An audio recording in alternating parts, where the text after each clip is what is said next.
Today we are talking about, why did Japan choose war? World War II really began when the Japanese army seized Manchuria in 1931.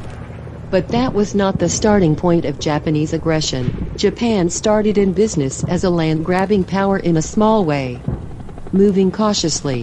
While its modern navy and army were still in the infant stage, Japan took over several groups of small islands not far from its homeland without having to fight for them. By 1894 it was strong enough to challenge the weak and aging Chinese Empire.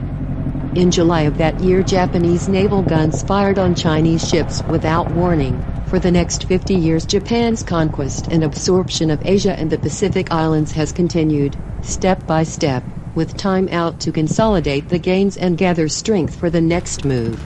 The successful war with China in 1894–95 added Formosa and the nearby Pescadores Islands to the Japanese Empire. After defeating Russia in 1904–2005, Japan took the south half of Sakhalin and the southern tip of Manchuria known as the Liaodong Peninsula. In 1910 Korea was annexed. At the end of World War I, the victorious powers handed the Japanese a mandate over the former German islands north of the equator, one of the most important strategic areas in the Pacific. 12 years later, the Japanese began carving out sections of China, starting with Manchuria in 1931. On the eve of the present war, Japan seized control of Indochina from defenseless France and reduced Thailand, Siam, to the status of a puppet.